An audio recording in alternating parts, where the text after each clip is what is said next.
दोस्तों आज हम लोग जो है भारतीय संविधान इंडियन कॉन्स्टिट्यूशन में संसद पार्लियामेंट देखेंगे। तो पार्लियामेंट का जो है चैप्टर नंबर 4 का 16 है संरचना एवं कार्य प्रणाली, स्ट्रक्चर एंड इट्स फाउंडेशन। तो इसका फर्स्ट क्वेश्चन देखते हैं कि भारतीय संसद की कार्यवाही में शून्य काल का अर्थ होता है। तो पूछ रहा है दोस्तों, जो भारतीय संसद काल है उसकी कार्यवाही में जो शून्य काल होता है इसका अर्थ क्या होता है। तो दोस्तों भारतीय संसदीय कार्यवाही में प्रश्न काल के ठीक बाद का समय शून्य काल अथवा 0 आवर के रूप में जाना जाता है। सामान्यतः शून्य काल जो है वह 12 बजे दोपहर से लेकर के 1 बजे तक होता है। तो संसदीय प्रक्रिया में शून्य काल, जो संसदीय प्रक्रिया में शून्य काल है यह भारत की देन है। यह वर्ष 1962 में सबसे पहले जारी हुआ। तो वर्ष 1962 में भारतीय संसद में सबसे पहले जारी हुआ। इस दौरान सांसदों द्वारा अविलंबनीय लोक महत्व के मुद्दों को संसद में उठाया जाता है। तो इसमें जो है तो यह जो है इसका ऑप्शन डी है। यह प्रश्न काल के ठीक पश्चात उठाया जाता है। तो इसका ऑप्शन डी सही है। तो भारतीय संसदीय कार्यवाही में प्रश्न काल के ठीक बाद का समय शून्य काल अथवा 0 आवर के रूप में जाना जाता है। सामान्यतः शून्य काल 12 बजे से 1 बजे के मध्य होता है। संसदीय प्रक्रिया में शून्य काल भारत की देन है। यह वर्ष 1962 में जारी है। इस दौरान सांसदों द्वारा अविलंबनीय लोक महत्व के मुद्दों को संसद में उठाया जाता है। तो नेक्स्ट क्वेश्चन, शून्य काल है वह संसदीय व्यवस्था किस देश की देन है। तो शून्य काल जो संसदीय व्यवस्था है यह भारत की देन है। तो इसका ऑप्शन ए सही है। तो संसद में शून्य प्रहर के संबंध में कौन सा कथन सही नहीं है। तो पूछ रहा है कि संसद में जो शून्य प्रहर है उसके संबंध में कौन सा कथन सही नहीं है। तो यह संसदीय नियमों में शून्य प्रहर का कोई उल्लेख नहीं है। दूसरा जो है दोपहर 12 बजे शुरू होता है और जो दिन का शून्य प्रहर होता है। तो पूछ रहा है कि मतलब कि ऑप्शन बी बोल रहा है कि दोपहर 12 बजे शुरू होता है और जो दिन का जो है शून्य प्रहर होता है। तो ए सही है। तथा संसदीय नियमों में शून्य प्रहर का कोई उल्लेख नहीं है। तो हाँ, ए भी सही है कि संसदीय नियमों में शून्य प्रहर का कोई उल्लेख नहीं है, शून्य काल का उल्लेख है। सी, प्रत्येक व्यक्ति को यह ज्ञात रहता है कि इस समय क्या घटित हो सकता है और सरकार के खिलाफ कौन सा प्रहार किया जा सकता है। तो यही शून्य काल से संबंधित नहीं है। तो सी वाला नहीं है। प्रश्न काल के बाद दोनों सदनों में घटित समय को प्रायः शून्य प्रहर के नाम से जाना जाता है। तो डी वाला सही है। तो डी वाला भी सही है। तो पूछ रहा है कि शून्य प्रहर के संबंध में कौन सा कथन सही नहीं है। तो जो है सी है, यही सही नहीं है। तो इसका ऑप्शन सी सही होगा। तो सी, संसद में शून्य काल का समय है। तो पूछ रहा है कि संसद में शून्य काल का समय कब होता है। तो संसद में शून्य काल का समय 12 बजे से लेकर के 1 बजे तक होता है। तो इसका ऑप्शन डी सही है। यदि भारत वर्तमान संसदीय व्यवस्था के स्थान पर अध्यक्षात्मक व्यवस्था को अपना लेता है तो क्या होगा। तो पूछ रहा है कि यदि भारत वर्तमान संसदीय व्यवस्था के स्थान पर अध्यक्षात्मक व्यवस्था को अपना लेता है तो क्या होगा। तो ऑप्शन ए बोल रहा है कि शासन अध्यक्ष का कार्यकाल स्थिर रहेगा। तो शासन अध्यक्ष का कार्यकाल स्थिर रहेगा। मंत्रिमंडल का निर्वाचन प्रत्यक्ष रूप से जनता करेगी। ऑप्शन सी, सर्वोच्च न्यायालय अपने न्यायिक पुनरावलोकन के अधिकार से वंचित हो जाएगा। कार्यपालिका व्यवस्थापिका के प्रति उत्तरदायी बनी रहेगी। तो यदि भारत वर्तमान संसदीय व्यवस्था के स्थान पर अध्यक्षात्मक व्यवस्था को अपना लेता है तो शासन अध्यक्ष का कार्यकाल स्थिर रहेगा, क्योंकि अध्यक्षीय सरकार में राष्ट्रपति एक निश्चित अवधि के लिए निर्वाचित होता है। तो इसका ऑप्शन ए सही होगा, शासन अध्यक्ष का कार्यकाल स्थिर रहेगा। तो इसका ऑप्शन ए सही होगा।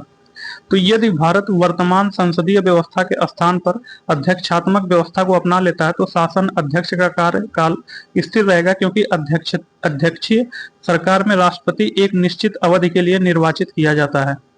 संसदीय शासन प्रणाली की निम्न प्रमुख विशेषताएं होती है। तो पूछ रहा है कि संसदीय शासन प्रणाली की निम्न में कौन सी प्रमुख विशेषताएं होती है। तो इसका ऑप्शन ए है, इसमें 2 प्रकार की कार्यपालिका पाई जाती है। बी, सरकार का अध्यक्ष प्रधानमंत्री की नियुक्ति करता है। सी, कार्यपालिका का अस्तित्व संसद पर आधारित होता है। तो जो है संसदीय शासन प्रणाली में दो प्रकार की कार्यपालिका पाई जाती है, एक नाम मात्र और दूसरा वास्तविक। तो जो नाम मात्र कार्यपालिका होती है वह राष्ट्रपति होता है, तथा जो वास्तविक कार्यपालिका होती है वह प्रधानमंत्री होता है, क्योंकि सभी मंत्रिपरिषद के शक्ति प्रधानमंत्री में होती है। तो नाम मात्र की कार्यपालिका सरकार का अध्यक्ष, वास्तविक कार्यपालिका सरकार शासन के अध्यक्ष के रूप में नियुक्त होता है। वास्तविक कार्यपालिका का अस्तित्व तभी तक रहता है जब तक उसे व्यवस्थापिका अर्थात जो निचला सदन होता है लोकसभा, उसमें बहुमत समर्थन प्राप्त हो। इस संसदीय व्यवस्था का सर्वश्रेष्ठ उदाहरण जो है ग्रेट ब्रिटेन है, फिर भारत भी इसी में आता है।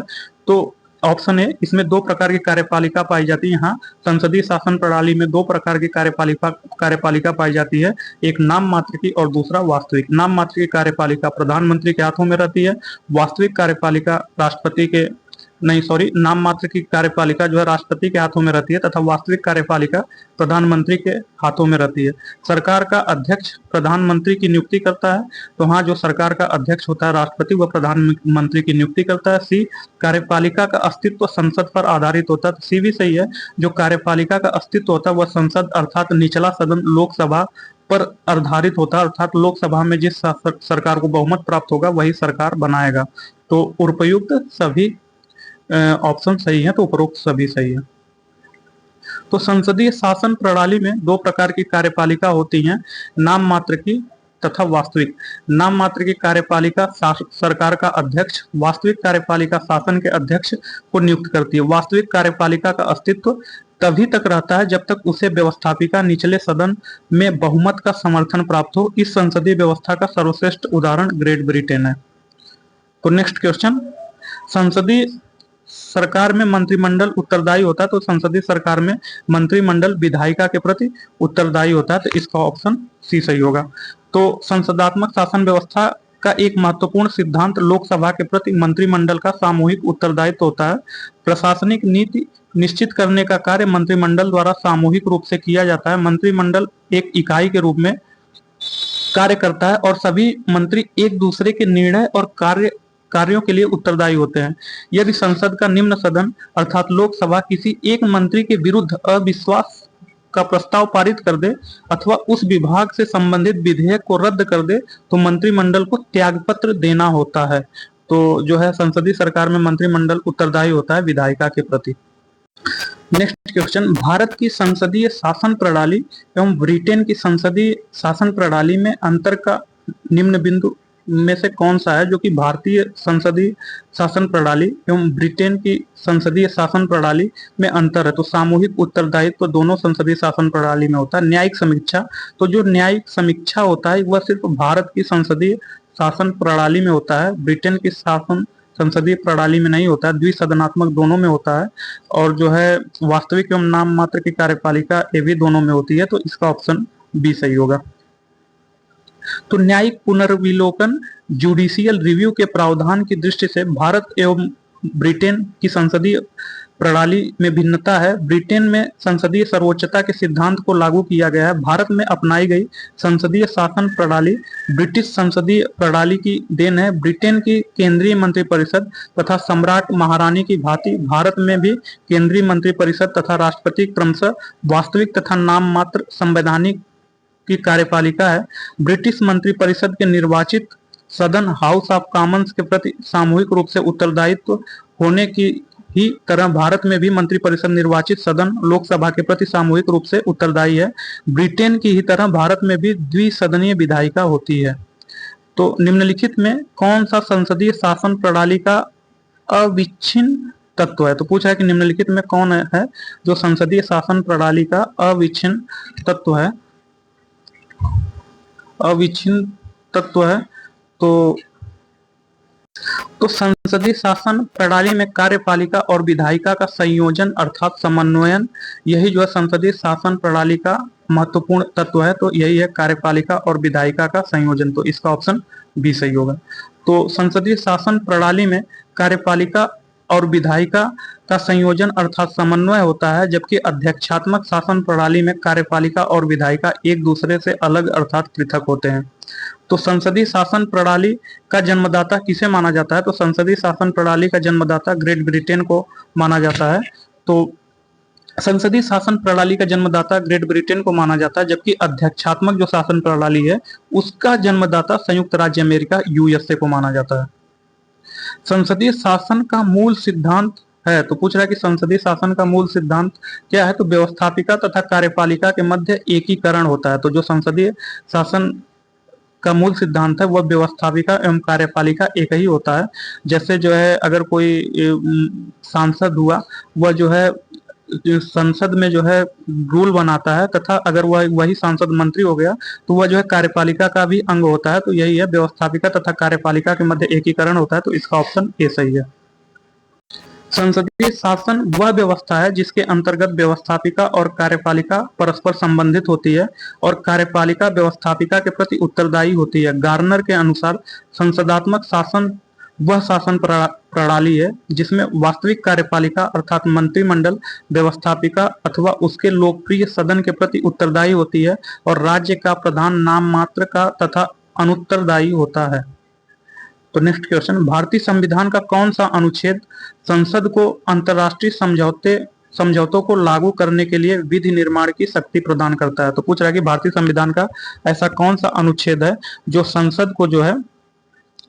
संसद को अंतर्राष्ट्रीय समझौतों पर लागू करने के लिए विधि निर्माण की शक्ति प्रदान करता है। तो भारतीय संविधान का जो अनुच्छेद 253 है, अनुच्छेद 253 यह बताता है कि संसद को किसी अन्य देश या देशों के साथ की गई संधि, करार अथवा किसी अंतर्राष्ट्रीय सम्मेलन, संगम या अन्य निकाय में किए गए किसी विशिष्ट विनिश्चय के कार्यान्वयन के लिए भारत के संपूर्ण राज्य क्षेत्र या उसके किसी भाग के लिए कोई विधि बनाने की शक्ति है। तो यह बात जो है अनुच्छेद 253 में बोली गई है कि भारतीय संविधान का अनुच्छेद 253 यह बोलता है कि अंतर्राष्ट्रीय समझौतों को लागू करने के लिए विधि निर्माण की शक्ति संसद को है। तो इसका ऑप्शन डी होगा, अनुच्छेद 253। तो भारतीय संविधान के अनुच्छेद 253 में यह प्रावधान है कि संसद को किसी अन्य देश या देशों के साथ की गई संधि, करार या अभिसमय अथवा किसी अंतर्राष्ट्रीय सम्मेलन, संगम या अन्य निकाय में किए गए किसी विनिश्चय के कार्यान्वयन के लिए भारत के संपूर्ण राज्य क्षेत्र या उसके किसी भाग के लिए कोई विधि बनाने की शक्ति है। तो विधायी कार्य करने के लिए भारत के संसद के संयुक्त अधिवेशन की अध्यक्षता करते हैं। तो पूछ रहा है कि विधायी कार्य करने के लिए भारत के संसद की संयुक्त अधिवेशन की अध्यक्षता कौन करता है? तो भारतीय संविधान का जो अनुच्छेद 108 है, तो भारतीय संविधान का अनुच्छेद 108 के अनुसार यदि किसी विषय पर दोनों सदनों में गतिरोध उत्पन्न हो जाता है तो राष्ट्रपति द्वारा दोनों सदनों का संयुक्त अधिवेशन बुलाने का प्रावधान है।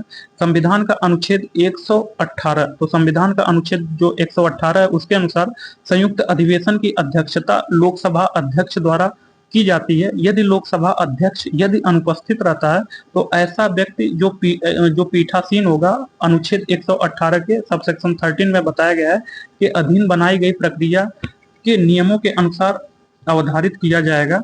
तो वही पूछ रहा है कि विधायी कार्य करने के लिए भारत की संसद के संयुक्त अधिवेशन की अध्यक्षता कौन करता है? तो संयुक्त अधिवेशन की अध्यक्षता जो है लोकसभा अध्यक्ष करता है। तो जो कि अनुच्छेद 108 में बोला गया है, तो इसका ऑप्शन डी सही होगा, लोकसभा अध्यक्ष। तो भारतीय संविधान के अनुच्छेद 108 के अनुसार यदि किसी विषय पर दोनों सदनों में गतिरोध उत्पन्न हो जाता है तो राष्ट्रपति द्वारा दोनों सदनों का संयुक्त अधिवेशन बुलाने का प्रावधान किया गया। संविधान के अनुच्छेद 118 के अनुसार संयुक्त अधिवेशन की अध्यक्षता लोकसभा अध्यक्ष द्वारा की जाती है। यदि लोकसभा अध्यक्ष अनुपस्थित रहता है तो ऐसा व्यक्ति पीठासीन होगा जो अनुच्छेद 118 के सबसेक्शन 3 के अधीन बनाई गई प्रक्रिया के नियमों के अनुसार अवधारित किया जाएगा।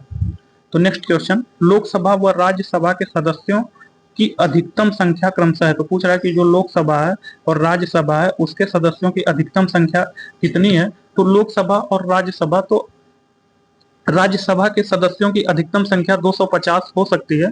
तो जो राज्यसभा के सदस्यों की अधिकतम संख्या 250 होती है, जिसमें से जो है 250 में से 238 सदस्य जो होते हैं, तो जो 238 सदस्य राज्यों व संघ राज्य क्षेत्रों के प्रतिनिधि होंगे, जबकि जो 12 सदस्य होते हैं 250 में से 238 सदस्य संघ एवं राज्य क्षेत्र के जो है मनोनीत होंगे, जबकि 12 सदस्य राष्ट्रपति द्वारा मनोनीत किए जाएंगे।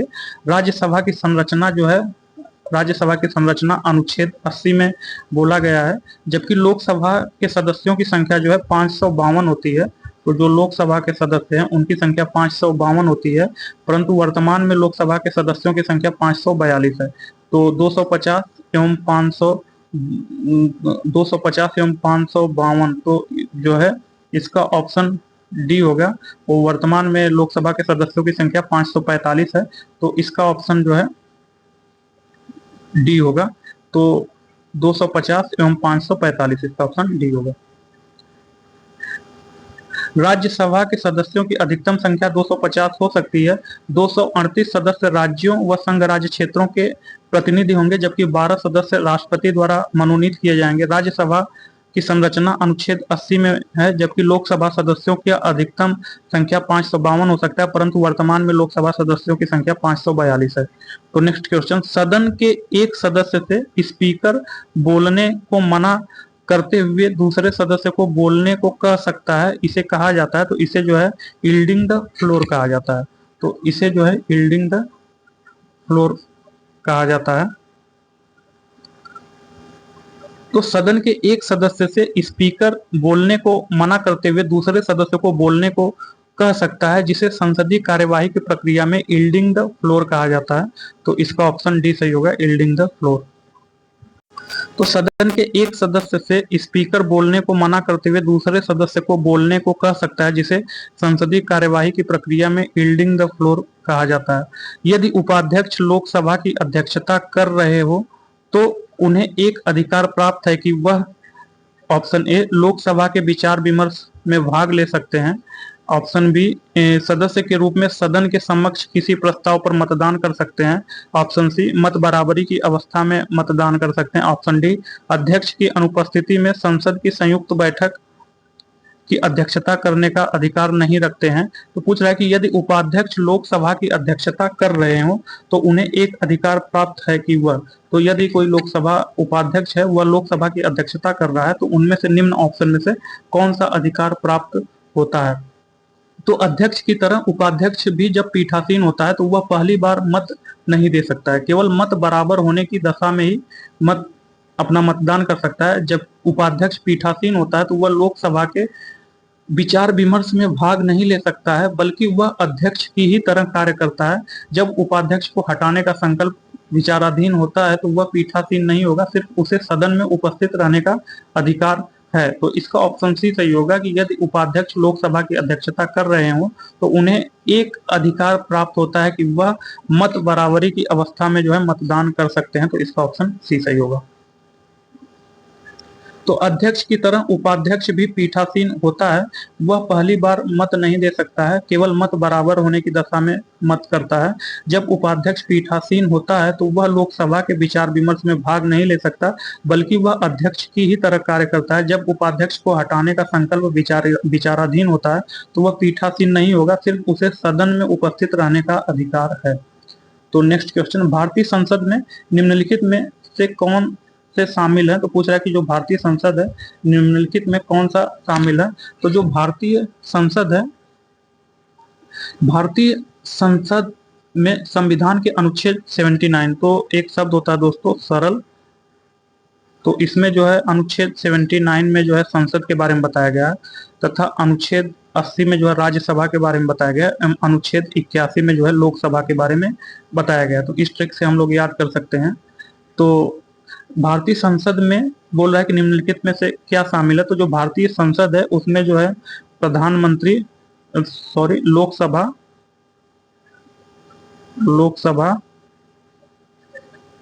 राज्यसभा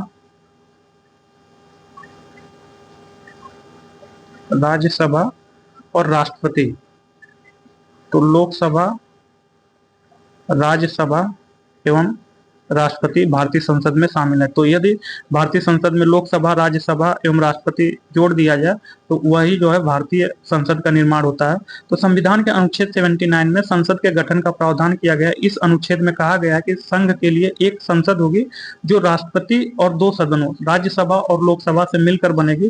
राष्ट्रपति संसद का भाग है, जैसा कि इंग्लैंड का सम्राट।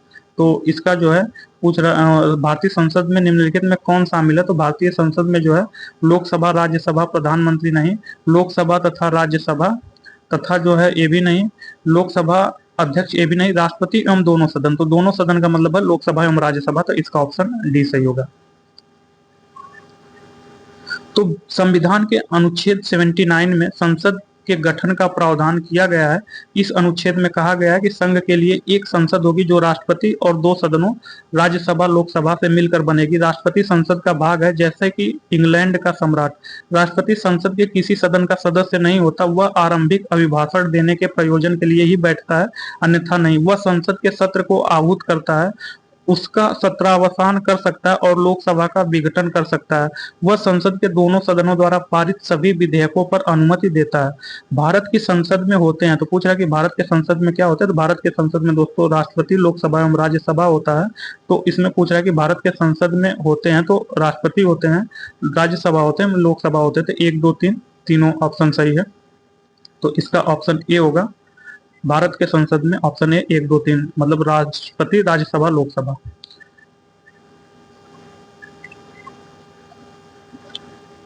निम्नलिखित में से कौन संसद का अनन्य भाग नहीं है, तो पूछ रहा है कि निम्नलिखित में कौन संसद का अनन्य भाग नहीं है, तो राष्ट्रपति, लोकसभा एवं राज्यसभा ये संसद का भाग है, जबकि उपराष्ट्रपति संसद का भाग नहीं है, तो इसका ऑप्शन बी सही है। तो भारत की संसद के संबंध में निम्न में कौन सा कथन सही नहीं है, तो ऑप्शन ए बोल रहा है कि संविधान में एक संसदीय प्रणाली की सरकार का प्रावधान है।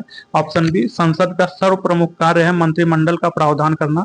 ऑप्शन सी जो है मंत्रिमंडल की सदस्यता निम्न सदन तक सीमित है।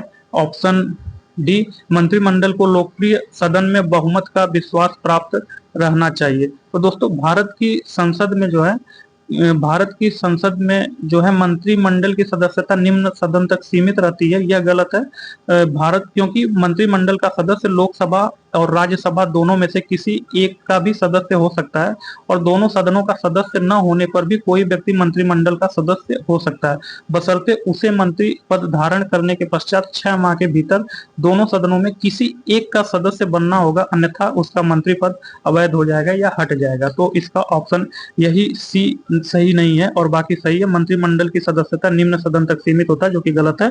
मंत्रिमंडल का सदस्य राज्यसभा से भी हो सकता है, लोकसभा से भी हो सकता है, तो यही ऑप्शन इसका सी वाला सत्य नहीं, बाकी सब सभी सही है। तो संविधान में एक संसदीय प्रणाली की सरकार का प्रावधान है, ये सही है। संसद का सर्व प्रमुख कार्य मंत्रिमंडल का प्रावधान करना, ये भी सही है। मंत्रिमंडल को लोकप्रिय सदन में बहुमत का विश्वास प्राप्त होना चाहिए, तो ये भी सही है। तो इसका ऑप्शन सी सही नहीं है, तो इसका ऑप्शन सी होगा। तो भारत की संसद के संबंध में ऑप्शन सी गलत है, क्योंकि मंत्रिमंडल का सदस्य लोकसभा और राज्यसभा दोनों में से किसी एक का भी सदस्य हो सकता है, और दोनों सदनों का सदस्य न होने पर भी कोई व्यक्ति मंत्रिमंडल का सदस्य हो सकता है, बशर्ते उसे मंत्री पद धारण करने के पश्चात 6 माह के भीतर दोनों सदनों में से किसी एक का सदस्य बनना होगा, अन्यथा उसका मंत्री पद अवैध हो जाएगा। तो नीचे दिए गए वक्तव्य हैं ए और आर है, तो उसमें देखना है कि कौन से कथन सही है। तो कथन ए, राष्ट्रपति संसद का अंग है। हाँ, राष्ट्रपति संसद का अंग है। संसद लोकसभा, राज्यसभा एवं राष्ट्रपति से मिलकर बना होता है। संसद के दोनों सदनों द्वारा पारित विधेयक राष्ट्रपति के अनुमति के बिना कानून नहीं बन सकता, तो ये भी सही है। संसद के दोनों सदनों द्वारा पारित विधेयक राष्ट्रपति के बिना अनुमति से जो है कानून नहीं बन सकता है। तो जो है कथन ए एवं कारण आर दोनों सही है, तो इसका ऑप्शन जो है ए होगा। ए और आर दोनों सही है, आर ए की सही व्याख्या करता है। तो संविधान के अनुच्छेद 79 के अनुसार संघ के लिए एक संसद होगी जो राष्ट्रपति, राज्यसभा, लोकसभा से मिलकर बनेगी, तथा संसद के दोनों सदनों द्वारा पारित विधेयक तभी कानून बनता है जब राष्ट्रपति अपनी अनुमति दे देता है। तो नेक्स्ट क्वेश्चन, भारतीय संविधान के अनुसार प्रभुसत्ता किसमें निहित है? तो जो भारतीय संसद है उसके अनुसार प्रभुसत्ता किसमें निहित है?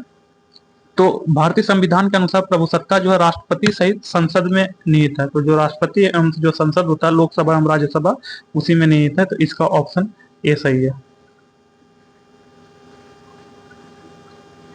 तो भारतीय संविधान के अनुसार प्रभुसत्ता राष्ट्रपति सहित संसद में निहित है।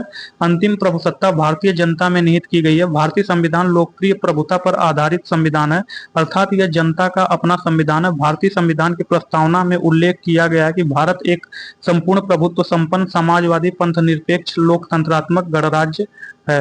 लोकसभा और राज्यसभा में गणपूर्ति संख्या है। तो जो लोकसभा एवं राज्यसभा है उसमें गणपूर्ति की संख्या क्या होती है? तो लोकसभा एवं राज्यसभा में जो गणपूर्ति है तो उसका जो है संख्या 1/10 होता है। तो जो गणपूर्ति की संख्या होती है वह 1/10 होता है। तो इसका ऑप्शन सी सही होगा। तो लोकसभा और राज्यसभा में गणपूर्ति संख्या 1/10 होती है। भारत के संविधान के जो अनुच्छेद 100 है, अनुच्छेद 100 के सब सेक्शन 3 के अनुसार जब तक संसद विधि द्वारा अन्यथा उपबंध न करे तब तक संसद लोकसभा और राज्यसभा के प्रत्येक सदन का अधिवेशन संचालित करने के लिए जो कोरम होता है वह संसद के कुल सदस्य का 1/10 सदस्य जरूर उपस्थित होने चाहिए। तो इसका ऑप्शन सी सही है। लोकसभा और राज्यसभा में गणपूर्ति मतलब कोरम होता है, कितने सदस्य उपस्थित हो तो उस समय कानून बनाया जा सकता है। तो कुल सदस्य संख्या का 1/10 होता है। तो लोकसभा और राज्यसभा में गणपूर्ति संख्या 1/10 है। भारत में संविधान के अनुच्छेद 100 के सब सेक्शन 3 के अनुसार जब तक संसद विधि द्वारा अन्यथा उपबंध न करे तब तक संसद लोकसभा तथा राज्यसभा के प्रत्येक सदन का अधिवेशन संचालित करने के लिए गणपूर्ति सदन के कुल सदस्य संख्या का 1/10 होगी। तो संसद के किसी भी सदन के सदस्य की निर्भरताओं से संबंधित प्रश्न पर अंतिम निर्णय लिया जाता है। तो पूछ रहा है कि जो संसद का किसी भी सदन के सदस्य की नियताओं से संबंधित प्रश्न पर अंतिम निर्णय किसके द्वारा लिया जा सकता है? उच्चतम न्यायालय, निर्वाचन आयोग द्वारा, या निर्वाचन आयोग की राय प्राप्त करने के पश्चात राष्ट्रपति द्वारा, उच्चतम न्यायालय के मुख्य न्यायाधीश द्वारा। तो जो है अनुच्छेद 103 जो है, अनुच्छेद 103 के अनुसार यदि यह प्रश्न उठता है कि संसद के किसी सदन का कोई सदस्य अनुच्छेद 102 के खंड 1 में वर्णित किसी योग्यता से नियर्था से ग्रस्त हो गया है या नहीं, तो वह प्रश्न राष्ट्रपति के विनिश्चय के लिए निर्देशित किया जाएगा। तो यह जो है निर्वाचन आयोग के राय प्राप्त करने के पश्चात राष्ट्रपति द्वारा उसे हटाया जा सकता है। तो इसका ऑप्शन सी सही होगा। तो अनुच्छेद 103 के अनुसार यदि यह प्रश्न उठता है कि संसद के किसी सदन का कोई सदस्य अनुच्छेद 102 के खंड 1 में वर्णित किसी निर्भरता से ग्रस्त हो गया है या नहीं, तो वह प्रश्न राष्ट्रपति को विनिश्चय के लिए निर्देशित किया जाएगा और उसका विनिश्चय अंतिम होगा। विनिश्चय करने से पहले राष्ट्रपति निर्वाचन आयोग की राय लेगा तथा ऐसी राय के अनुसार कार्य करेगा। संविधान की विषय सूचियों में दिए गए विषयों के अतिरिक्त विषयों पर कौन सा कानून बना सकती है? तो पूछ रहा है कि संविधान के विषय सूचियों में दिए गए विषयों के अतिरिक्त विषयों पर कौन कानून बना सकता है? तो वह जो है कानून जो है संविधान के विषय सूचियों, जितना संविधान के विषय सूची होता है उसमें जो है कौन कानून बना सकता है? तो वह जो है संसद बना सकता है। तो इसका ऑप्शन बी सही है। तो जो है अवशिष्ट विषयों पर संसद कानून बना सकती है। संविधान की 7वीं अनुसूची में 3 सूचियों संघ, राज्य एवं समवर्ती का उल्लेख है। संघ सूची पर केंद्र सरकार तथा राज्य सूची पर राज्य सरकार कानून बनाती है, जबकि समवर्ती सूची पर केंद्र और राज्य दोनों कानून बना सकते हैं। मतभेद की स्थिति में केंद्र सरकार का कानून मान्य होगा। संघीय संसद राज्य सूची के विषय पर भी कानून बना सकती है। तो पूछ रहा है कि संघीय संसद राज्य सूची के विषय पर कब कानून बना सकती है? तो संघीय संसद राज्य सूची के विषय पर अंतरराष्ट्रीय समझौतों को प्रभावी बनाने के लिए कानून बना सकती है। तो ये कथन एक सही है। संबंधित राज्य की सहमति से जो है कानून बना सकते हैं, तो ये भी सही है। राज्य में राष्ट्रपति शासन लागू रहने की अवस्था में भी बना सकते हैं, तो 3 भी सही है। राष्ट्रीय हित में जब राज्यसभा 2/3 बहुमत से इस हेतु प्रस्ताव पारित करे तो भी जो है संघीय संसद राज्य सूची के विषय पर कानून बना सकती है। तो इसका कथन 4 भी सही है। तो उपयुक्त में से सभी सही है। तो इसका ऑप्शन डी होगा, सभी चारों हैं। तो केंद्र एवं राज्यों के बीच शक्तियों का विभाजन संघ सरकार की मुख्य विशेषता है। राष्ट्रीय महत्व वाले विषय केंद्र को तथा स्थानीय महत्व वाले विषय राज्य सरकारों को प्रदान किए गए हैं। इसलिए भारतीय संविधान में 3 सूचियां अंकित है। निम्नलिखित परिस्थितियों में संघीय संसद राज्य सूची के विषय पर भी कानून बना सकती है। संविधान के अनुच्छेद 253 के अंतर्गत अंतरराष्ट्रीय समझौतों को प्रभावी बनाने हेतु तथा 252 के अंतर्गत संबंधित राज्य की सहमति से, अनुच्छेद 356 के अंतर्गत राज्य में राष्ट्रपति शासन लागू रहने की अवस्था में तथा अनुच्छेद 249 के अंतर्गत राष्ट्रीय हित में जब राज्यसभा में उपस्थित तथा मत देने वाले कम से कम 2/3 सदस्य इस संकल्प का प्रस्ताव पारित करे, तो जब तक वह संकल्प प्रवृत्त है, संसद उस विषय के संबंध में भारत के संपूर्ण राज्य क्षेत्र या उसके किसी भाग के लिए विधि बना सकता है। राष्ट्रीय आपातकाल के समय भी भारतीय संसद राज्य सूची के विषयों पर कानून बना सकती है। तो नेक्स्ट क्वेश्चन, भारतीय संसद राज्य सूची के विषयों पर कानून, राज्य सूची के विषयों पर विधायन नहीं कर सकती है, तो इसमें कौन सा कथन सही है? तो पूछ रहा है कि भारतीय संसद राज्य सूची के विषयों पर कानून कब नहीं बना सकती है, तो भारत का राष्ट्रपति उसे ऐसा करने का निर्देशित न दे। तो इसका ऑप्शन एक है जो है भारत का राष्ट्रपति उसे ऐसा करने का निर्देश न दे। तो बोला है कि भारतीय संसद राज्य सूची के विषयों पर विधायन नहीं कर सकती या कब कर सकती है, तो भारत का राष्ट्रपति उसे ऐसा करने का निर्देश न दे, तो ये गलत है। राज्यसभा प्रस्ताव पारित करे कि ऐसा करना राष्ट्रीय हित में आवश्यक है, तो जो है कि हाँ, जब राज्यसभा प्रस्ताव पारित करे कि ऐसा करना राष्ट्रीय हित में आवश्यक है तो कर सकती है, विधायन कर सकती है। विधानसभा का अध्यक्ष यह प्रमाणित करे कि ऐसा विधायन आवश्यक है, तो ये भी गलत है, विधानसभा के अध्यक्ष की नहीं। यदि राष्ट्रीय आपात हो तो 2 और 4 सही है। तो भारतीय संसद राज्य सूची के विषयों पर विधायन नहीं कर सकती जब तक भारत का राष्ट्रपति उसे ऐसा करने का निर्देश न दे, नहीं उसमें जो है निर्देश देगा तभी विधान कर सकती है, तो ये गलत है।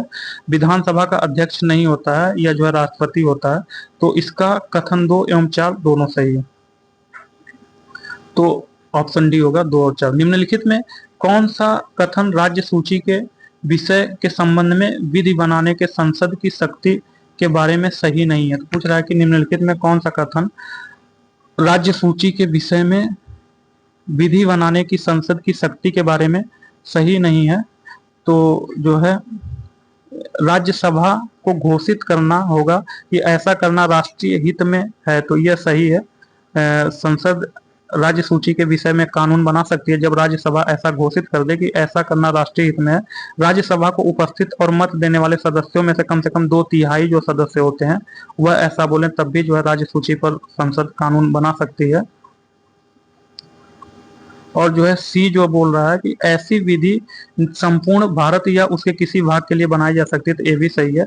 राज्य सूची से सम्मिलित विषय के संबंध में राष्ट्रीय हित में केवल राज्यसभा कानून बना सकती है, कि जो कि गलत है। राज्य सूची से सम्मिलित विषय के संबंध में राष्ट्रीय हित में लोकसभा एवं राज्यसभा दोनों कानून बना सकते हैं, तो यही इसका ऑप्शन डी गलत है। तो लाभ के पद का जो निर्णय है कौन करेगा? तो पूछ रहा है कि कौन पद लाभ का पद है, कौन सा पद लाभ का पद नहीं है, तो इसका निर्णय कौन करेगा? तो कोई पद संसद अथवा विधान मंडलों में सदस्यता की निरर्हता हेतु लाभ का पद है अथवा नहीं, इसका निर्णय जो है अनुच्छेद 103 जो आर्टिकल 103 है उसमें बोला गया है।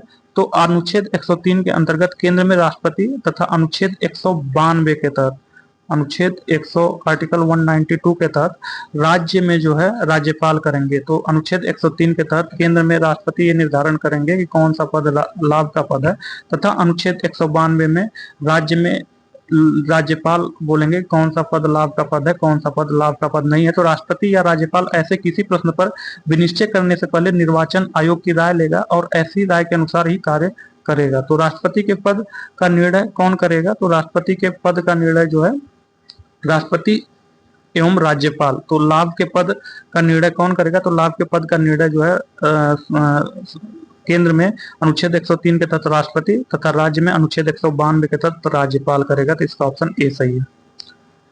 तो कोई पद संसद अथवा विधान मंडलों की सदस्यता की निरर्हता हेतु लाभ का पद है अथवा नहीं, इसका निर्णय अनुच्छेद 103 के अंतर्गत राष्ट्रपति तथा अनुच्छेद 192 के अंतर्गत राज्यों में राज्यपाल करेंगे। राष्ट्रपति या राज्यपाल ऐसे किसी प्रश्न पर विनिश्चय करने के पहले निर्वाचन आयोग की राय लेगा और ऐसी राय के अनुसार ही कार्य करेगा।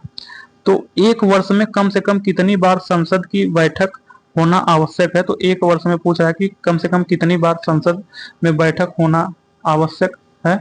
तो एक वर्ष में जो है तो संसद की बैठक एक वर्ष में कम से कम जो है 2 बार होना आवश्यक है, तो इसका ऑप्शन बी सही है। तो संसद की बैठक एक वर्ष में कम से कम 2 बार होना आवश्यक है, क्योंकि संविधान का जो अनुच्छेद 85 है यह बोलता है कि संसद के एक सत्र की अंतिम बैठक और आगामी सत्र की प्रथम बैठक के लिए नियत तिथि का जो बीच का डिफरेंस होता है वह 6 माह का अंतर होना है, इससे अधिक नहीं होना चाहिए। तो संसद के 2 सत्रों के बीच अधिकतम समय होना चाहिए, तो संसद के 2 सत्रों के बीच अधिकतम समय 6 माह होना चाहिए, तो इसका ऑप्शन बी सही है। यह आर्टिकल 85 में बोला गया है कि संसद के 2 सत्रों के बीच का अधिकतम समय 6 माह से अधिक नहीं होना चाहिए। तो कोई विधेयक जिसमें केवल व्यय अंतर वलित है और अनुच्छेद 110 में विनिर्दिष्ट कोई विषय उसमें सम्मिलित नहीं है उसे कहते हैं। तो कोई विधेयक कोई विधेयक जिसमें केवल व्यय अंतर वलित है, पूछ रहा है कि कोई विधेयक जिसमें केवल व्यय अंतर्वलित है, मतलब व्यय है, और अनुच्छेद 110 में निर्दिष्ट कोई विषय उसमें सम्मिलित नहीं है। पूछ रहा है कि ऐसा कोई भी विधेयक जिसमें केवल व्यय है, एक्सपेंडिचर है, इनकम नहीं है, तो उसे संसद के किसी भी सदन में किया जा सकता है, तो केवल लोकसभा में, तो ये गलत है। संसद के किसी भी सदन में प्रारंभ किया जा सकता है, तो इसका ऑप्शन बी सही है। संसद के किसी भी सदन में प्रारंभ किया जा सकता है।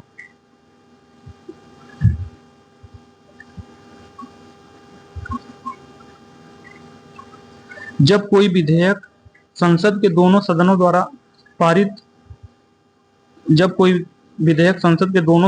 पारित कर दिया गया तो निम्नलिखित में से किसको उस विधेयक पर अनुमति रोकने का अधिकार है? तो वह जो है अनुमति रोकने का अधिकार जो है राष्ट्रपति को है, तो इसका ऑप्शन ए सही है। तो जब कोई विधेयक संसद द्वारा पारित कर दिया गया है तब वह राष्ट्रपति के समक्ष प्रस्तुत किया जाएगा और राष्ट्रपति घोषित करेगा कि वह विधेयक पर अनुमति देता है या अनुमति रोक लेता है। यह अधिकार राष्ट्रपति का अनुच्छेद 111 में दिया गया है। अनुच्छेद 111 के तहत कोई भी विधेयक को राष्ट्रपति अनुमति दे भी सकता है एवं अनुमति नहीं भी दे सकता है। तो नेक्स्ट क्वेश्चन, निम्नलिखित में कौन सी शक्तियां लोकसभा को राज्यसभा की तुलना में अनन्य रूप से प्राप्त हैं? तो पूछ रहा है कि निम्नलिखित में ऐसी कौन सी शक्तियां हैं जो लोकसभा को राज्यसभा की तुलना में प्राप्त है? तो धन वित्त विधेयक केवल लोकसभा में प्रस्तुत किया जा सकता है, तो जो है ये वाला ऑप्शन एक जो कथन एक है ये सही है। धन विधेयक या वित्त विधेयक केवल लोकसभा में ही प्रस्तुत किया जाता है। धन विधेयक के निरस्तीकरण अथवा संशोधन के संबंध में, तो जो है धन विधेयक के निरस्तीकरण एवं संशोधन के विषय में, तो ये भी सही है। तीसरा, मंत्रिपरिषद के उत्तरदायित्व के संबंध में लोकसभा को राज्यसभा से अधिक शक्तियां प्राप्त है, तो इसका 3 भी सही। अखिल भारतीय सेवाओं के सृजन के संबंध में, तो अखिल भारतीय सेवाओं के सृजन के संबंध में राज्यसभा को अधिक शक्ति प्राप्त है, तो 1, 2, 3 इसका ऑप्शन सही होगा। ऑप्शन 1, 2, 3, तो इसका ऑप्शन बी सही होगा। तो निम्न विषयों पर लोकसभा को राज्यसभा की तुलना में अनन्य अधिकार प्राप्त है। धन वित्त विधेयक केवल लोकसभा में प्रस्तुत किया जा सकता है। धन विधेयक के निरस्तीकरण अथवा संशोधन के संबंध में। थर्ड, मंत्रिपरिषद के उत्तरदायित्व के संबंध में। नोट, अखिल भारतीय सेवाओं के सृजन के संबंध में राज्यसभा को अधिकार प्राप्त है, जो कि अनुच्छेद 312 बोलता है। तो अनुच्छेद 312 के अनुसार अखिल भारतीय सेवाओं के सृजन के संबंध में राज्यसभा को अधिकार प्राप्त है। भारत के संविधान के अंतर्गत निम्नलिखित में से किसको राज्यों की सीमाओं को परिवर्तित करने की शक्ति प्राप्त है? तो संसद को जो है राज्यों की सीमाओं को परिवर्तित करने की शक्ति प्राप्त है, तो इसका ऑप्शन ए सही है। तो भारतीय संविधान के अंतर्गत संसद को राज्य की सीमाओं में परिवर्तन करने का अधिकार है। संविधान के अनुच्छेद 3 के अंतर्गत नए राज्यों का निर्माण और वर्तमान राज्यों के क्षेत्रों, सीमाओं एवं नामों में परिवर्तन संसद विधि द्वारा कर सकती है। तो नए राज्य हैं की स्थापना करने की विधायिनी शक्ति निम्नलिखित में किससे प्राप्त है? तो नए राज्य की स्थापना करने की विधायिनी शक्ति संसद को प्राप्त है, तो इसका ऑप्शन बी सही है। तो नेक्स्ट क्वेश्चन, क्षेत्रीय समायोजन की शक्ति भारत में किसके पास है जिसके द्वारा वर्तमान राज्यों के क्षेत्रों में परिवर्तन किया जा सकता है? तो पूछ रहा है कि क्षेत्रीय समायोजन की शक्ति भारत में किसके पास है जिसके द्वारा वर्तमान राज्यों के क्षेत्रों में परिवर्तन किया जा सकता है? तो यह संसद के पास है। संसद के पास क्षेत्रीय समायोजन की शक्ति भारत में संसद के पास है जिसके द्वारा वर्तमान राज्यों के क्षेत्रों में परिवर्तन किया जा सकता है, तो इसका ऑप्शन ए सही होगा, संसद के पास। तो भारत के किसी राज्य में विधान परिषद का सृजन अथवा उसकी समाप्ति की जा सकती है? तो भारत के किसी राज्य में विधान परिषद का सृजन अथवा उसकी समाप्ति कब की जा सकती है? तो जो है यह जो है राज्य विधानसभा के तत्सम संबंधी संकल्प पारित करने पर संसद द्वारा। तो इसका ऑप्शन सी सही है। तो अनुच्छेद 168 के अनुसार प्रत्येक राज्य में एक विधानमंडल होगा जो राज्यपाल तथा कुछ राज्यों में 2 सदनों तथा कुछ राज्यों में 1 सदन से मिलकर बनेगा। सदन के नाम क्रमशः विधानसभा और विधान परिषद होंगे। वर्तमान में कुल 6 राज्य हैं जहां विधान परिषद विद्यमान है, जिसमें बिहार, कर्नाटक, उत्तर प्रदेश, महाराष्ट्र, आंध्र प्रदेश और तेलंगाना है। किसी राज्य में विधान परिषद का सृजन अथवा उसकी समाप्ति राज्य विधानसभा के तत्सम संबंधित संकल्प पारित करने पर संसद द्वारा किया जा सकता है। संसद में लेखा के लिए वोट आवश्यक होता है। तो पूछ रहा है कि संसद में लेखा के लिए वोट कब आवश्यक होता है? तो संसद में लेखा के लिए वोट जब सामान्य बजट के समय सीमा के अंदर पारित होने की आशा नहीं होती है, तभी संसद में लेखा के लिए वोट प्राप्त किया जा सकता है। तो इसका ऑप्शन सी सही है। जब वार्षिक बजट के पारित होने की आशा सरकार को नहीं रहती है, तो शेष बचे प्रशासनिक एवं योजनागत कार्यों के व्यय के लिए एक विशेष प्रावधान बनाया गया है, जिसे लोक लेखा के लिए वोट ऑन द अकाउंट कहा जाता है, जिसे सरकार संसद में पारित कराकर व्यय के लिए पर्याप्त मात्रा में धन उपलब्ध कराती है। सामान्यतः लेखा के लिए वोट द्वारा निष्कासित बजट केवल 2 महीने के लिए होता है।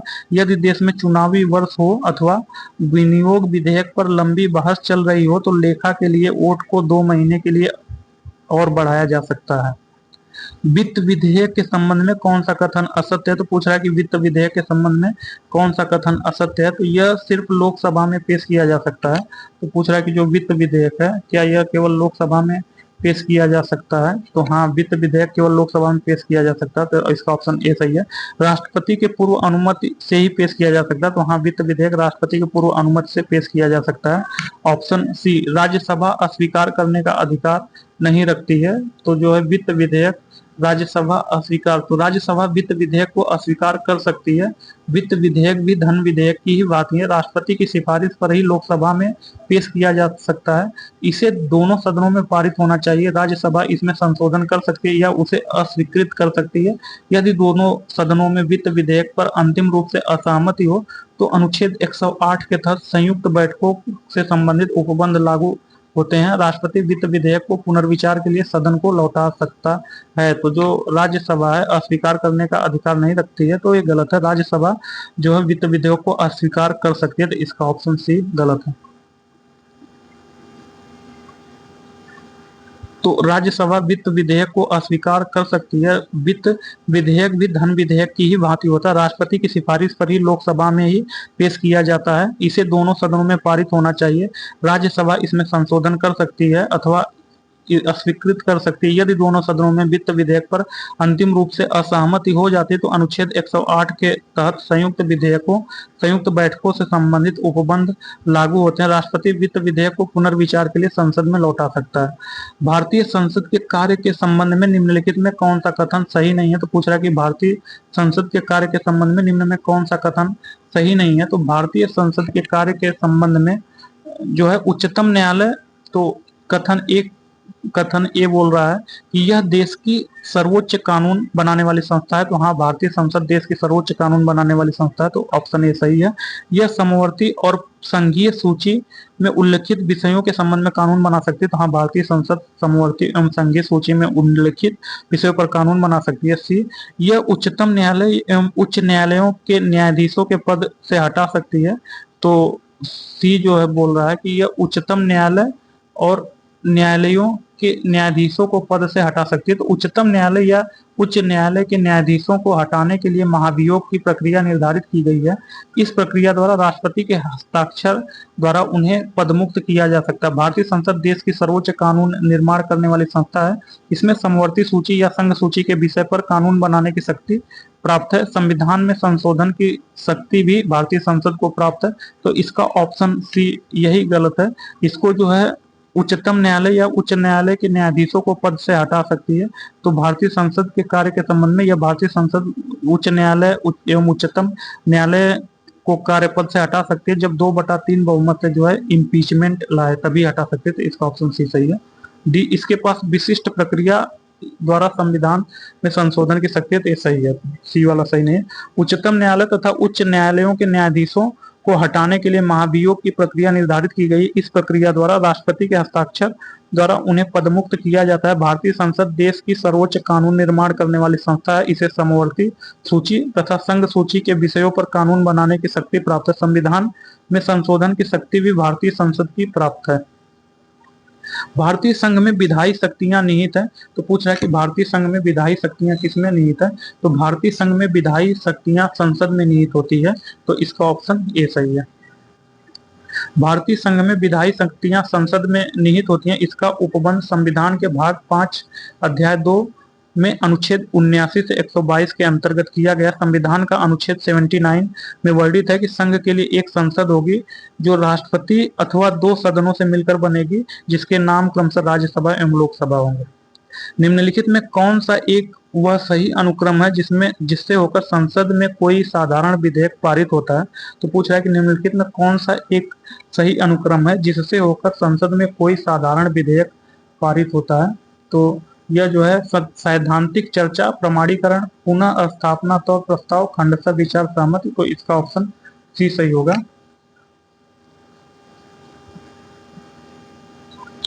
तो संसद के किसी सदन में कोई भी साधारण विधेयक सर्वप्रथम प्रस्तुत किया जाता है, अर्थात यह प्रथम वाचन होता है। पुनः द्वितीय वाचन के तहत उस पर चर्चा होती है, समिति को भी दे दिया जाता है जो उस पर विस्तृत अध्ययन व चर्चा करती है, और तृतीय वाचन के तहत उसे सदन पास करता है और उस विधेयक को दूसरे सदन को भेज दिया जाता है। दूसरा सदन भी इन्हीं प्रक्रिया विधि को अपनाता है। जब द्वितीय सदन भी पास कर देता है तब राष्ट्रपति के अनुमोदन के लिए भेजा जाता है और राष्ट्रपति की स्वीकृति मिलने के बाद यह विधेयक कानून बन जाता है। सामान्य वित्तीय विधायन में चरण सम्मिलित है, तो पूछा है कि समान वित्तीय विधायन में कौन सा चरण सम्मिलित है, तो जो सामान्य वित्तीय विधायन होता है, जो समान वित्तीय निर्माण होता है, तो उसमें कौन से चरण संबंधित है, तो जो है एक जो है बजट का प्रस्तुतिकरण होता है और 2 बजट पर चर्चा होता है। तो पहले बजट का प्रस्तुतिकरण होता है, फिर बजट पर चर्चा होता है, तो 1 वाला सही है, 2 सही है। विनियोग विधेयक को पारित करना होता है, तो जो है विनियोग विधेयक को पारित करना होता है, हाँ, फिर डी होता है। फिर जो है लेखानुदान, तो लेखानुदान नहीं होता है। तो संविधान का जो अनुच्छेद 112 है, संविधान का अनुच्छेद 112 के अनुसार प्रत्येक वित्तीय वर्ष जो वित्तीय वर्ष होता है वह 1 अप्रैल से लेकर के 31 मार्च तक होता है। तो प्रत्येक वित्तीय वर्ष 1 अप्रैल से 31 मार्च के प्रारंभ में पूर्व वित्त मंत्री द्वारा संसद के निम्न सदन अर्थात लोकसभा में वार्षिक वित्तीय विवरण बजट प्रस्तुत किया जाता है। बजट के पारित होने के पूर्व के प्रक्रियात्मक चरण क्रमशः बजट प्रस्तुतिकरण, बजट पर चर्चा, विनियोग विधेयक पारित करना अथवा तथा वित्त विधेयक, तो इसका ऑप्शन जो है डी होगा। 1 2 3 5, तो 1 2 3 5 इसका ऑप्शन जो है डी होगा। तो संविधान के अनुच्छेद 112 के अनुसार प्रत्येक वित्तीय वर्ष 1 अप्रैल से 31 मार्च के प्रारंभ के पूर्व वित्त मंत्री द्वारा संसद के निम्न सदन लोकसभा में वार्षिक वित्तीय विवरण बजट प्रस्तुत किया जाता है। बजट के पारित होने के पूर्व के प्रक्रियात्मक चरण क्रमशः बजट प्रस्तुतिकरण, बजट पर चर्चा, विनियोग विधेयक पारित करना तथा वित्त विधेयक पारित करना है। लेखानुदान संघ सरकार को अनुमति प्रदान करता है, तो पूछ रहा है कि लेखानुदान संघ सरकार को अनुमति प्रदान करता है सार्वजनिक ऋण लेने के लिए, भारतीय रिजर्व बैंक से धन उधार लेने के लिए, सी राज्यों को अनुदान प्रदान करने के लिए, डी निश्चित अवधि के लिए भारतीय संचित निधि से धन निकालने के लिए। तो पूछ रहा है कि लेखानुदान संघ सरकार को किस कार्य के लिए अनुमति प्रदान करती है, तो लेखानुदान जो है जब सरकार बजट न पास हो, जब सरकार का बजट न पास हो तब सरकार आवश्यक खर्चों के भुगतान हेतु लेखानुदान के माध्यम से एक निश्चित अवधि के लिए भारत की संचित निधि से धन निकाल सकती है, तो इसका ऑप्शन डी सही है। निश्चित अवधि के लिए भारतीय संसद संचित निधि से धन निकालने के लिए कोशिश कर सकती है, तो इसका ऑप्शन डी सही है। तो जब सरकार का बजट न पास हो तब सरकार आवश्यक खर्चों के भुगतान हेतु लेखानुदान के माध्यम से एक निश्चित अवधि के लिए भारत को की संचित निधि से धन निकालती है। भारतीय संसद के दोनों सदनों की प्रथम संयुक्त बैठक हुई थी, तो भारतीय संसद के दोनों सदनों की प्रथम संयुक्त बैठक कब हुई थी, तो भारतीय संविधान के अनुच्छेद 108 जो है उसमें जो है संसद के दोनों सदनों की संयुक्त बैठक की व्यवस्था की गई। तो 1950 में 1950 से लेकर अब तक 3 बार संसद में संयुक्त बैठक बुलाई जा चुकी है, जिसमें सबसे पहले 1960 में जो है 1960 में बुलाया गया था, जो दहेज प्रतिषेध विधेयक पर दोनों सदनों में उठे विवाद के पश्चात बुलाई गई थी। दूसरा जो है 1977 में दूसरी बार संयुक्त अधिवेशन जो है बैंक सेवा आयोग के लिए बनाया गया था, और तीसरी बार 2002 में जो है 2002 में आतंकवाद निवारण विधेयक 2002 में बुलाई गई। तो 3 बार जो है तब तक अनुच्छेद 108 के तहत संयुक्त बैठक बुलाया गया है, जिसमें से 1960 में जो है दहेज प्रतिषेध विधेयक पर, तथा 1977 में जो है आतंकवाद निवारण विधेयक बैंक सेवा के लिए 1977 में, तथा आतंकवाद निवारण विधेयक 2002 में बुलाई गई। तो जो है भारतीय संसद के दोनों सदनों की संयुक्त बैठक हुई, जो है किसके लिए हुई, तो वह जो है ऑप्शन ए दहेज उन्मूलन विधेयक के संबंध में, तो इसका ऑप्शन ए सही है।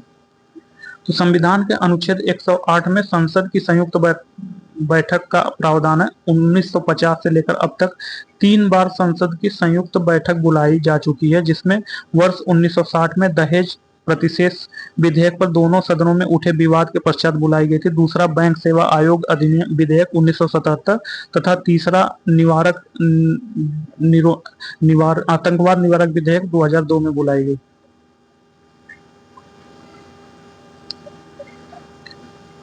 भारतीय संसद के दोनों सदनों की संयुक्त बैठक के संबंध में होती है, तो भारतीय संसद के दोनों सदनों की संयुक्त बैठक जब साधारण विधेयक पास होता है तभी किया जा सकता है। अनुच्छेद 108 के तहत भारतीय संसद में दोनों सदनों की संयुक्त बैठक होती है, तो इसका ऑप्शन सी सही है। तो जब कोई साधारण विधेयक एक सदन द्वारा पारित होने के बाद दूसरे सदन में भेजा जाता है, और यदि दूसरा सदन विधेयक को अस्वीकार कर देता है, विधेयक में किए जाने वाले संशोधन पर दोनों सदन असहमत हैं, या जब दूसरा सदन विधेयक को 6 महीने तक अपने पास रोके रखता है, तो राष्ट्रपति अनुच्छेद 108 के अनुसार दोनों सदनों की संयुक्त बैठक बुला सकता है। ऐसी संयुक्त बैठक की अध्यक्षता लोकसभा अध्यक्ष करता है। सामान्यतः लोकसभा सदस्य संख्या अधिक होने के कारण विधेयक पर प्रभाव अधिक डालती है। निम्नलिखित में कौन सा भारत की लोकसभा और राज्यसभा की संयुक्त बैठक की अध्यक्षता करता है, तो वह लोकसभा अध्यक्ष करता है अनुच्छेद 108 के तहत, तो इसका ऑप्शन सी सही है। अनुच्छेद 108 के अंतर्गत लोकसभा और राज्यसभा की संयुक्त बैठक आहूत की जाती है। तो पूछ रहा है कि अनुच्छेद 108 के तहत लोकसभा एवं राज्यसभा की जो संयुक्त बैठक है वह किसके द्वारा आहूत अर्थात बुलाई जाती है, तो अनुच्छेद 108 में बोला गया है कि लोकसभा और राज्यसभा की संयुक्त बैठक राष्ट्रपति के द्वारा बुलाई जाती है, जबकि इसकी अध्यक्षता जो है लोकसभा अध्यक्ष करता है, तो इसकी अध्यक्षता लोकसभा अध्यक्ष करता है। तो वही बोल रहा है कि संयुक्त बैठक की आहूत की जाती, तो किसके द्वारा बुलाई जाती, तो वह राष्ट्रपति द्वारा बुलाई जाती, तो इसका ऑप्शन डी सही है। अनुच्छेद 368 के अंतर्गत संसद संविधान के किसी भाग का संशोधन कर सकती है, तो पूछ रहा है कि अनुच्छेद जो है 368 के तहत संसद अनुच्छेद 368 के तहत संसद जो है किस भाग में संशोधन कर सकती है, तो अनुच्छेद 368 के अंतर्गत संसद के किसी भाग में संशोधन कर सकती है, तो गलत है। अनुच्छेद 368 के तहत संसद संविधान के किसी भाग में, किसी भी, ऐसा नहीं कि सभी भाग में संशोधन कर सकती है। संसद भारत की जनता द्वारा निर्वाचित उच्चतम विधायी संस्था है, तो हाँ, संसद भारत की जनता द्वारा निर्वाचित उच्चतम जो है विधायी संस्था है, तो कारण आर सही है।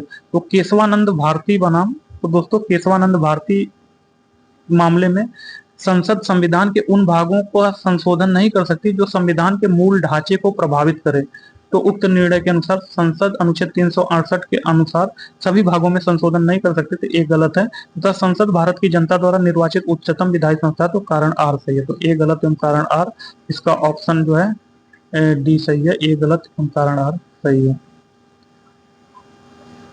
तो केशवानंद भारती मामले के पश्चात संसद संविधान के उन भागों का संशोधन नहीं कर सकती जो संविधान के मूल ढांचे को प्रभावित करते हैं। उक्त निर्णय के पश्चात संसद की संविधान संशोधनकारी शक्ति सीमित हो गई है, अर्थात कथन ए अनुच्छेद 368 के अंतर्गत संसद संविधान के किसी भाग में संशोधन कर सकती है असत्य है। संसद भारत की जनता द्वारा निर्वाचित सदस्यों का उच्चतम विधायी संस्था है, अर्थात कारण आर सही है। भारतीय संसद की संप्रभुता प्रतिबंधित है, तो पूछा है कि भारतीय संसद की संप्रभुता है वह प्रतिबंधित है भारत के राष्ट्रपति की शक्तियों द्वारा, न्यायिक समीक्षा द्वारा, या विपक्षी दल के नेता द्वारा, या भारत के प्रधानमंत्री की शक्तियों द्वारा। तो भारतीय संसद की संप्रभुता न्यायिक समीक्षा से प्रतिबंधित है, तो इसका ऑप्शन बी सही है। जो न्यायिक समीक्षा है उससे जो है भारतीय संसद की संप्रभुता जो है प्रतिबंधित है, तो इसका ऑप्शन बी सही है। भारतीय संसद की संप्रभुता न्यायिक समीक्षा से प्रतिबंधित है। अमेरिकी संघ की भांति भारत को सर्वोच्च न्यायालय तथा उच्च न्यायालयों को संविधान के अनुच्छेद 13, 32, 137 तथा 226 के अंतर्गत संसद तथा राज्य विधान मंडलों द्वारा बनाए गए कानून की संवैधानिक वैधता की न्यायिक समीक्षा करने का अधिकार प्राप्त है। तो संसद के अधिकारियों में सम्मिलित है, तो पूछ रहा है कि संसद के अधिकारियों में कौन सम्मिलित है। तो जो संसद के अधिकारी हैं उसमें जो है भारत की संसद राष्ट्रपति, राज्यसभा और लोकसभा से मिलकर बनती है। अतः राज्यसभा अधिकारी जैसे सभापति, उपसभापति एवं जो है राज्यसभा अध्यक्ष होता है, तो लोकसभा का अध्यक्ष होता है संसद का अधिकारी, लोकसभा का उपाध्यक्ष होता है, लोकसभा का महासचिव होता है एवं राज्यसभा का अध्यक्ष होता है। तो सभी चारों है, इसका ऑप्शन डी सही होगा, सभी चारों। भारत की संसद राष्ट्रपति, राज्यसभा तथा लोकसभा से मिलकर बनती है। अतः राज्यसभा अधिकारी जैसे सभापति, उपसभापति, राज्यसभा अध्यक्ष तथा लोकसभा के प्रमुख जैसे अध्यक्ष, उपाध्यक्ष, महासचिव संसद के मुख्य अंग हुए। निम्नलिखित में कौन संसद के एक गैर सरकारी सदस्य कहा जाता है। तो पूछा है कि निम्नलिखित में ऐसा कौन है जो संसद का जो है एक गैर सरकारी सदस्य होता है। तो मंत्रियों के अतिरिक्त अन्य सभी सांसद जो है गैर सरकारी होते हैं, तो वही है, मंत्रियों के अतिरिक्त अन्य सभी सांसद जो है वह गैर सरकारी होते हैं, अर्थात सरकारी नहीं होते, तो इसका ऑप्शन बी सही है। तो वह कौन सा विधेयक है जो 2013 से 14 के अंतिम क्षणों में भारत की संसद के समक्ष वापस ले लिया गया। तो वह जो है दागी विधायकों से संबंधित विधेयक, तो इसका ऑप्शन बी सही है।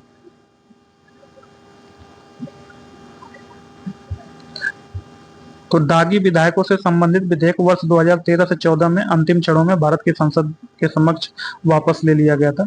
तो निम्नलिखित में कौन संसद सदस्यों का सामूहिक विशेषाधिकार नहीं है। तो संसद सदस्यों का सामूहिक विशेषाधिकार पूछ रहा है कि निम्नलिखित में से कौन नहीं है। तो संसद का जो है सामूहिक विशेषाधिकार, संसद के सदस्य न्याय निर्णय सेवा से मुक्त हैं, तो वे संसद के सत्र में किसी न्यायालय से लंबित मुकदमों में प्रमाण प्रस्तुत करने या उपस्थित होने के लिए मना कर सकते हैं, यह उनका व्यक्तिगत विशेषाधिकार है, जबकि विकल्प में दिए गए अन्य सभी सामूहिक विशेषाधिकार है। तो पूछा है कि निम्नलिखित में कौन संसद सदस्यों का सामूहिक विशेषाधिकार नहीं है। तो चर्चा एवं प्रक्रिया की स्वतंत्रता, ये भी सामूहिक विशेषाधिकार है। संसद के आंतरिक विषयों के संचालन का अधिकार, ये भी जो है सामूहिक विशेषाधिकार है। साक्षी के रूप में उपस्थिति से स्वतंत्रता, तो ये सामूहिक नहीं है, ये पर्सनल विशेषाधिकार है, तो यह विशेष अधिकार है, तो इसका ऑप्शन सी गलत है, तो इसका ऑप्शन सी सही होगा। तो संसद के सदस्य न्याय निर्णय सेवा से मुक्त हैं, वे संसद के सत्र में किसी न्यायालय में लंबित मुकदमों में प्रमाण प्रस्तुत करने या उपस्थित होने के लिए मना कर सकते हैं, यह उनका व्यक्तिगत विशेषाधिकार है, जबकि विकल्प में दिए गए अन्य सभी सामूहिक विशेषाधिकार है। सामान्यतः एक वर्ष में संसद के कितने अधिवेशन होते हैं। तो पूछ रहा है कि सामान्यतः एक वर्ष में संसद के कितने अधिवेशन होते हैं। सामान्यतः एक वर्ष में संसद के जो है 3 अधिवेशन होते हैं। एक जो है अधिवेशन शीतकालीन सत्र होता है, दूसरा बजट सत्र होता है और तीसरा मानसून सत्र होता है। सामान्यतः एक वर्ष में संसद के 3 अधिवेशन होते हैं। सामान्यतः संसद में शीतकालीन सत्र, बजट सत्र एवं मानसून सत्र 3 बैठकें वर्ष भर में होती हैं। तो भारत में प्रेसिडेंट है किंतु प्रेसिडेंसी नहीं है। तो कथन ए बोल रहा है कि भारत में प्रेसिडेंट है किंतु प्रेसिडेंसी नहीं है, कारण आर, यहाँ एक मंत्री परिषद है। तो निम्नलिखित में कौन सा सही है। तो ए और आर दोनों सही है, आर ए की व्याख्या करता है, तो इसका ऑप्शन बी सही है। तो भारत में ब्रिटेन से संसदीय प्रणाली को ग्रहण किया गया है, जिसमें राज्य प्रमुख केवल नाम मात्र का प्रमुख होता है। इसलिए कहा जाता है कि भारत में राष्ट्रपति अवश्य है, परंतु राष्ट्रपतीय प्रणाली नहीं है। भारत के राष्ट्रपति का चुनाव अप्रत्यक्ष रूप से अनुपातिक प्रतिनिधित्व पद्धति के अनुसार एकल संक्रमणीय मत प्रणाली द्वारा संपन्न होता है। भारत एवं ब्रिटेन दोनों कि देशों में प्रधानमंत्री एवं कैबिनेट मंत्री सहित कुछ सदस्यों में निर्मित मंत्रिपरिषद है जो विधि निर्माण का कार्य करती है। भारतीय राजनीति पद्धति के बारे में निम्न में कौन सा कथन सही नहीं है? तो भारतीय राजनीति पद्धति में निम्नलिखित में कौन सा कथन नहीं है? तो यह जो है धर्मनिरपेक्ष राज्य, यहाँ सही है। संसदीय पद्धति की सरकार है, तो संसदीय पद्धति की सरकार, ये भी सही है। राष्ट्रपति पद्धति की सरकार नहीं है, तो यही गलत है, तो इसका ऑप्शन डी गलत है। तो नेक्स्ट चैप्टर जो है राष्ट्रपति प्रेसिडेंट है, तो नेक्स्ट चैप्टर 17 राष्ट्रपति एवं प्रेसिडेंट है, तो इसको नेक्स्ट क्लास में पढ़ेंगे। ओके दोस्तों, थैंक यू, बाय।